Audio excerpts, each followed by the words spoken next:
Play sit and go tournaments 24/7 only on Ace23. This game involves an element of financial risk and may be addictive. Please play responsibly and at your own risk. Stand here today to support this constitution amendment. But before I support, I have a few questions to the government. I'm slightly confused with the government stand, sir, because the first speaker of the government of the BJP, which also is the lead party which is leading the NDA government. I don't know how many members of NDA are left anymore, but जो भी बचा है अभी 2-3 जो भी बचे हैं, तो उन्होंने उनके जो बीजेपी के लीड बोले, उन्होंने ऐसा कहा कि जो सेंसस 2011 में हुआ था वो हमारी सरकार जब यूपीए की सरकार थी तो वो डेटा दिया नहीं, लेकिन अब वो डेटा देंगे, वो एम्पेरिकल डेटा, ऐसे बीजेपी के लीड स्पीकर ने कहा.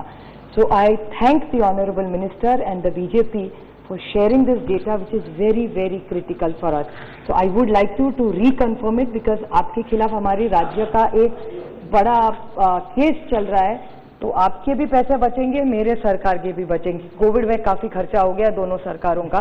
सर, अगर आपकी बीजेपी के स्पीकर शायद है नहीं अभी, लेकिन उन्होंने वो जो क्लैरिफिकेशन आपके कंफर्म कर दिया, तो आप लोग ओबीसी से चल रहे, भुजबल साहब तो बहुत खुश हो जाएंगे. इंपीरियल डेटा की कितनी मांग कितने दिनों से कर रहे हैं, उसके कारण जो डेटा आपने दिया नहीं, उसके कारण इस देश में महाराष्ट्र की मैं आपको गिनती कराऊँ, 56,000 जो पंचायत में चुन के आए लोग, वो उनको बहुत दिक्कत हो गई. और इस देश के 9 लाख ओबीसी लोग जो पंचायत में चुन के आए हैं वो दिक्कत में आ गए. तो अगर आप जो डेटा हम लोग मांग रहे थे, तो आपकी स्पीकर जो हमारी महिला यूपी से बोल रही थी, उन्होंने क्लैरिफिकेशन दे दिया है, लेकिन भूपेंद्र जी के भाषण में वो नहीं आया. तो मुझे थोड़ा सा कंफ्यूजन हो गया है मन में कि द्विधा मनस्थिति होगी कि गवर्नमेंट कुछ सोच रहा है, बीजेपी कुछ सोच रही है. तो आप ये पूरा थोड़ा सा मेरा इन माई लिटिल अंडरस्टैंडिंग मेरा थोड़ा सा कंफ्यूजन हो गया. तो अगर प्लीज़ आप देवेंद्र जी बहुत सीरियस और मंत्री है, अगर क्लैरिफिकेशन दे दे तो हमारा और आपका दोनों का पैसा बच जाएगा, और ओबीसी का जो भी थोड़ा सा दिक्कत पंचायत राज आज में आ जाएगा वो मामला ही खत्म हो जाएगा, सबकी भले भले है तो अच्छा हो जाएगा. तो this is one clear clarification I want from the government. Second, जो सबने कहा वह मैं रिपीट नहीं करूंगी, आप सबको पता है कि महाराष्ट्र की सरकार, हमारे मुख्यमंत्री माननीय उद्धव जी, अजीत पवार जी और अशोक चौहान जी माननीय प्रधानमंत्री जी को मिले थे, और उन्होंने ये कॉन्स्टिट्यूशन अमेंडमेंट का रिक्वेस्ट किया था. आपने वो मान लिया, उसके लिए आपकी सबकी और माननीय प्रधानमंत्री जी के मैं आभारी हूँ. और 50% का जो दिक्कत है वो हम सबको पता है, इंदिरा साहनी जजमेंट वाली, तो आप उसमें भी अगर जल्द से जल्द कुछ निर्णय ले लिया और हमारे साथ, हमारे राज्य के साथ अगर खड़े रहे, तो ये मामला जल्द से जल्द खत्म होगा. ये मेरी रिक्वेस्ट माननीय प्रधानमंत्री जी से रहेगी. अब काफ़ी क्लैरिफिकेशन इस सरकार से है. भूपेंद्र जी ने जो 3-4 चीज़ें बोली, टू बैड वो नहीं है, तो आमने सामने उनका क्लैरिफिकेशन हो जाता. बहुत अच्छा बोले. मैं तो पहली बार उनको देखी, क्योंकि वो तो राज्यसभा में थे, पहली बार लोकसभा में उनको सुनने का मौका मिला. उन्होंने एक चीज़ की कि क्रीमी लेयर का 2014 का उन्होंने उल्लेख किया. अभी 2014 creamy layer, sir, as you are aware that every 3 years there is a review. I wanted a pointed question to this government that every 3 year review आपने किया है कि नहीं किया है, और किया है तो हमारे साथ आपने शेयर क्यों नहीं किया है. क्योंकि मेरे पढ़ने में आया था कि जो क्रीमी लेयर के रिकमेंडेशन है, गणेश सिंह जी यहाँ है कि नहीं मुझे पता, हाँ है. गणेश सिंह जी शायद उस, please correct me if I am wrong, Ganesh Singh ji वो का एक जो ओबीसी की जो कमेटी थी उसका रिकमेंडेशन शायद आप ही ने किया था, आप चेयरमैन थे उस कमेटी में. शायद हटाए गए कि हट गए, मुझे पता नहीं क्या हुआ, that is the internal matter of the BJP, वो मुझे पता नहीं, लेकिन कुछ हुआ था तो ऐसा पेपर में तो आया था. अभी सब चीज़ सही होती कि नहीं मुझे पता नहीं, बहुत वरिष्ठ नेता है वो पार्लियामेंट में. सो गणेश सिंह जी ने जो रिकमेंडेशन किया था क्रीमी लेयर का, उसका आगे क्या हुआ, और हटाया नहीं हटाया जो भी है वो आपका अंदर का मामला है. लेकिन ये ओबीसी कमेटी का जो रिकमेंडेशन है, जो इतना प्यार से बोल रहे थे भूपेंद्र जी ओबीसी के लिए और पीड़ित, वंचित, शोषित के लिए, तो इसका क्लैरिफिकेशन और क्रीमी लेयर का रिकमेंडेशन का भी क्या हुआ, और 3 साल जो रिव्यू करे, अभी 7 साल हो गए आपकी सरकारें, कितनी बार रिव्यू हुआ. If you could kindly sir give me this. वो EWS की बात कर रहे थे. Very good, very good suggestion. अच्छा, हम सब ने सपोर्ट किया था. एक रितेश पांडे जी है यहाँ, उन्होंने भी कहा था, उनका ही एक सवाल है पार्लियामेंट में, वो जो EWS वाला है, और वो सवाल मैं टेबल कर सकती हूँ. उसमें ऐसे लिखा है सर कि EWS को that economically backward, what they are giving reservation. Bhupender Yadav ji mentioned about it in his speech. So in that speech he suggested that we have done wonderful work. From according to the data of this government, which I can table, I have that question, it is Ritesh Pandey ji's question, that after giving that reservation, government India has no clue what are the social audit of that. They have no clue. Similar question about the tribal outcome. So no social audit has been done.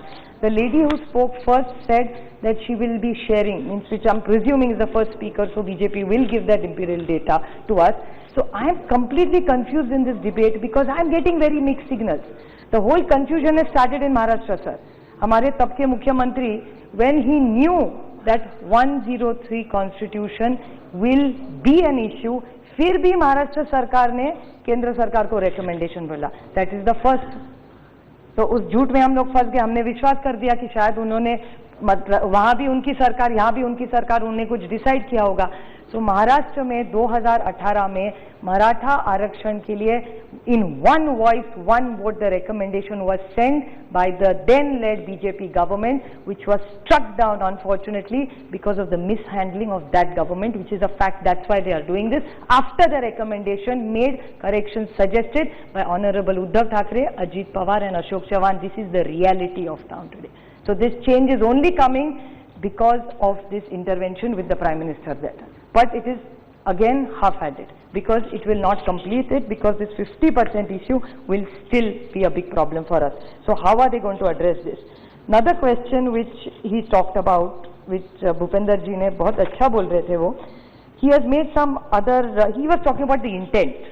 He says legislative intent. Intent to sabhi ka acha hai. Nobody is challenging anybody's intent here. And he said two judges, Mr. Bhushan and Mr. Nazir, दो की बात कर रहे थे, लेकिन there were three over prevail. Majority prevails, right sir? 303 prevails, 101 here. So हम भी करे, no? The way he was defending his government by saying two judges supported us, two judges. अरे दो किए लेकिन तीन तो खिलाफ बोले ना. उस तीन का कुछ बोले भी नहीं वो जजमेंट में. And its majority wins whether you like it or not. हम लोग कितना आपको सजेस्ट करते हैं अच्छी अच्छी चीजें, आप कहाँ हमारी रिकमेंडेशन देते. 303 है तो मान लेना पड़ता है. तो भूपेंद्र यादव जी कितना दो का बोले.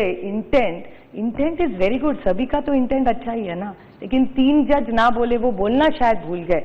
And majority wins unfortunately in a democracy. So I think that is something which government needs to introspect and clarify. Now Dhangar और आदिवासियों के बारे में again there is a conflict in this government. OBC का तो किया ही किया.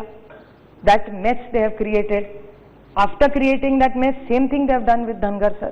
In Dhangar and आदिवासी जो बोल रहे थे राउत जी, वो भी बात सही है.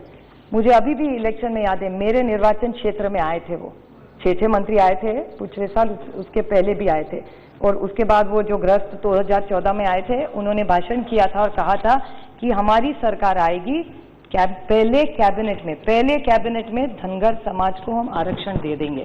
और हमारी बहन है कि नहीं यहाँ में थी, नंदुरबार की, जो बीजेपी से अभी चुन के आई है, तभी एनसीपी में थी, उन्होंने उसका विरोध किया था. तो this is again little confusion. See I am so confused with this U turn सरकार. Sir I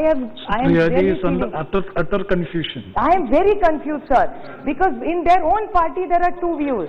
Their chief minister is saying, who was the then chief minister, that in first cabinet Dhangar को आरक्षण दे देंगे. उसके साथ हर हफ्ते एक कैबिनेट होती है, 5 साल का आप ही हिसाब करते, मेरे तो इतना गणित नहीं आता.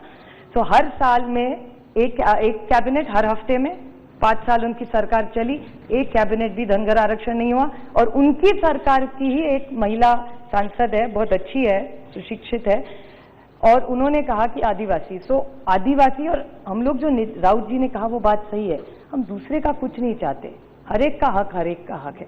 तो अगर आदिवासी का लेके ना धनगर का देना चाहते हैं, ना धनगर और ओबीसी का लेके मराठा, हम कुछ नहीं ऐसे करना चाहते. हर एक का हक देना माई बाप सरकार की जिम्मेदारी, इसीलिए तो माई बाप सरकार कहते हैं. तो मेरी इतनी रिक्वेस्ट सरकार को है कि 2 पॉइंटेड क्वेश्चन, कि इंपेरिकल डेटा जो आप ही के सांसद ने कहा है कि वो दे देंगे, तो आप कब दे देंगे? नहीं तो हमारे भुजबल साहब बहुत खुश हो जाएंगे, बहुत दिन से रुके हुए हैं सरकार।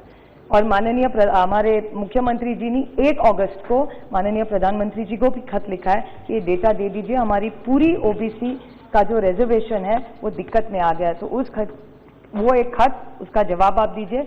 दूसरा, ये जो केस हम हारे हैं उसके लिए आप हमारे साथ खड़े रहिए, और जो भी है पाटीदार है, हरियाणा में होंगे, महाराष्ट्र में होंगे, बहुत सारे लोगों को जो रिजर्वेशन की जो मांग है, सबसे ज्यादा अच्छे इस देश में कभी आंदोलन हुआ है वो महाराष्ट्र में हुआ है। एक कचरा भी नहीं वहां पड़ता था, सबने देखा है वो मराठा समाज के जो आंदोलन चले, बहुत अच्छे करे, और किसी नेता के भाषण नहीं थे, कोई पॉलिटिकल नहीं था, हर इनके भी पार्टी के लोग उसमें जाते थे, पीछे खड़े रहते थे। It was not a political movement, it was a social movement for the right, for the cause of what they needed. This is not about me because I happen to be in one of those communities. This is not for my child or my brother Ajit Pawar's child. This is for every child who deserves it, and the last mile word that he was using. Thank you. This last mile which this government is so pained for, I would request this last mile efforts that this government is going कि ये आरक्षण में महाराष्ट्र सरकार को ये 50% gap में मदद करे, और इतनी लास्ट माइल की इनको चिंता है। तो और 2 चीज भी मांग लूं, इतने दिन में बोलने का समय नहीं मिला, कि जो पेट्रोल डीजल के प्राइस बढ़ गए वो लास्ट माइल के लिए वो भी थोड़े से कम दीजिए, थोड़ी महंगाई कम हो जाएगी। लास्ट माइल की बात आप ही करते हैं।